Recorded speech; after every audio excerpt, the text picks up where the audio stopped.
Listen, man. Listen, hey, man. As long as you're consistent, bro. Shit, just give me one a game. I'm about to say, you can give me one a game. At least something. I know you're gonna do it, so just go ahead and just give me one a game. One tech, one flagrant. Then I'm done. You got 2 to play with to stay in the game. But, bro, he still stays poised through it all, and they still be winning, dog. That's big on both sides of the ball. It's kind of like you want him to change and do. Man, I'm not changing, dog. I'm who I am, man. You gotta let Draymond be Draymond. Shit. You gotta be another leader like Draymond on a championship team like that. Yeah. But we see Draymond deliver time and time again, especially in Game 7. He has 16.6 rebounds, 5 assists, 2 blocks in this game. We talked about Dre saying he constantly has to prove who he is. But who has Draymond Green proven he is? A leader, bro. Dog, is he? A person that sacrifice and they follow, he's leading the great team. And he's the guy that don't got the flamboyant numbers and all that, but he's one of the most important pieces on that team too, though. So that's crazy. It's an integral part of the dynasty. Like when we say like tough, right? Like the toughest, like, you know, the bully, whatever you want to call for his position, right? And guys who get texts and guys who are known as bad boys, you know, like when they come down to it, to me, he's like one of the toughest and one of the most meanest bad boys I've ever seen play the game. That's successful too, though with it though, right? Right, but and smart though. You gotta be. That's what I'm saying. IQ is smart. Yeah. Like he can still play. Like they say Dennis Rodman was tough. Like all Charles Oakley, all these guys, but they not like this is a different type of tough. Like this is a different type of mean, like bully, like he's 4 rings. Like you know what I'm saying. Like when the team needs him, he show up. Yeah, he had the incident when they lost, but constantly, but still like it's. But Draymond Green is successful though. The way he does it. Like, he can still go get texts and do some wild shit, and everybody's saying you got to calm down, but he still get it done. He's a smart, crazy person. Like you know what I'm saying? Turned himself into a Hall of Famer with this Warriors franchise. Gil, we talked about Halliburton, most overrated player talk, and you said if you just looked at the numbers, Draymond would probably be the most overrated player, just based on numbers-wise, but the value he brings both sides of the ball, the toughness, the grit, setting the tone, being a leader, and all the other things he brings that you aren't going to see necessarily on the stat sheet. I think he's at a point where when you're talking about what he brings to the team, it's just like anything. When they're winning, what he brings is great. When they're losing, he becomes the focal point of being stupid, right? And the older he's getting, it's like Dennis Rodman when he first got to Chicago, those first 3 championships. Okay. Cool.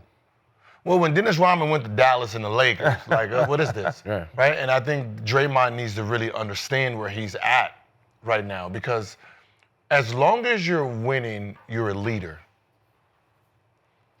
When you're not winning, you become the fool. And the more these little antics are happening, I think people are going to start throwing spaghetti on his resume.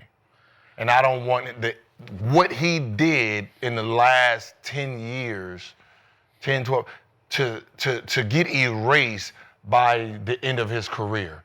Because he is who he is, right? So he's going to keep doing what he's doing, right? He's going to play the game the way he played the game. But it just shows in history that how you end your career is what people remember.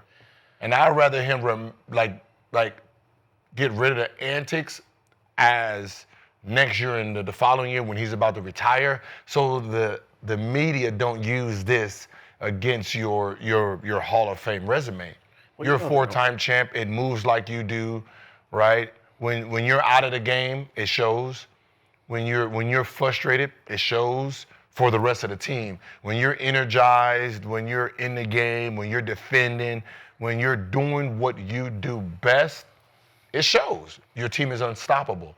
So it's trying to maximize that part and leave some of the young shit that you used to do out. Because right now, everybody's going to focus on this part.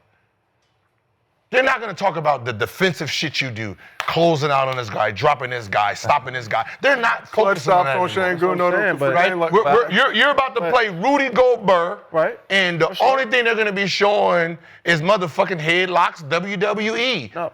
Throughout this, what's the name? And they're going to be watching you to see if you have any of the mannerisms of that.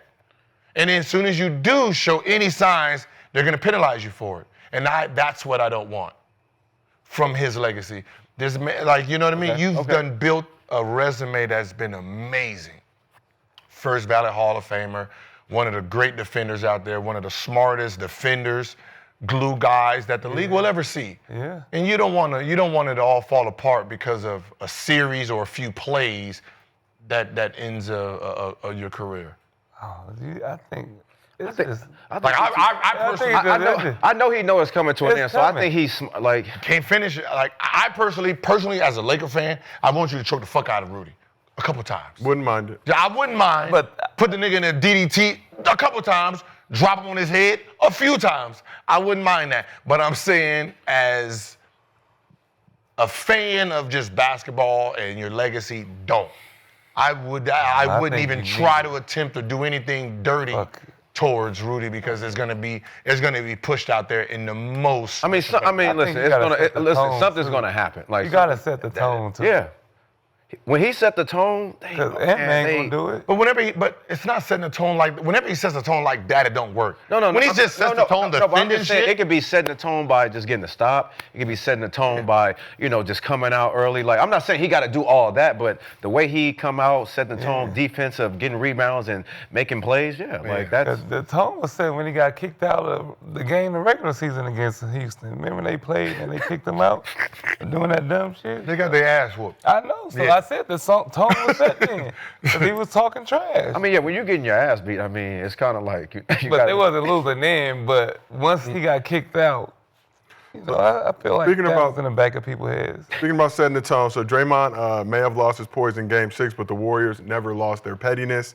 So let's take a look at this that popped up on Threads after the game. So we see Steph, on Game 5, you had Dylan Brooks, I'm Şengün, about to say that.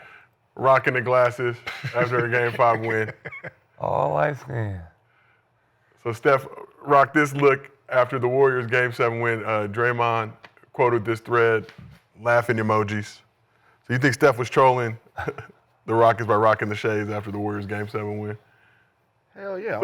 Subtle petty. Y'all, Came back yeah, with for the- sure. He came back with the orange sweater and the glasses. In the jury. Yeah, I'm a winner. He was- Yeah. Come on, man. That's a get out of here. Do Steph What they get gonna away say with now? all the pettiness he do, though? Huh? Do Steph get away with everything?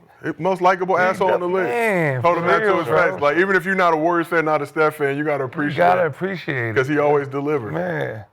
You know what's so funny? Like, when you think about just Steph in this new era of media, he is treated how they treated players from the 80s and mid-90s, right? It's all positive, right? It's, For real. you know what I mean? It's how, like, we grew up on basketball, right? Where you're telling us about him as a family man, Yeah. his kids, we fell in love with the kids early in his career, right? We saw his son super salty Yeah, after the super game salty 6. that he lost, and then he's like, "What's going on?" But I know, but you know what I mean. Like when you're talking about a superstar and how family people like receive Steph. Steph is like the idol. Him and LeBron James are the idol of parenting, and how you're supposed to look, when you're out there, performing as an athlete. So, how Steph carries himself. If Steph does anything, we're gonna all look the other way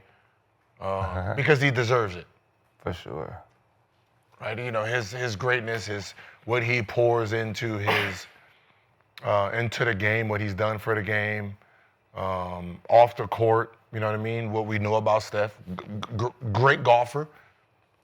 That's pretty much I it, think about that, right? yeah. We don't, you know what I mean? Yeah, And like that's- a good dude, like a real good he's a good dude. Yeah. That's some Yeah, good I whiskey. think, for real. Purveyor of fine alcoholic whiskey, beverages. that Shout out to means- Gentleman's Yeah, Cut. I say he does do that. One of our favorite beverages here in Gills Arena, presented by Underdog. Whoop, whoop. Woo woo.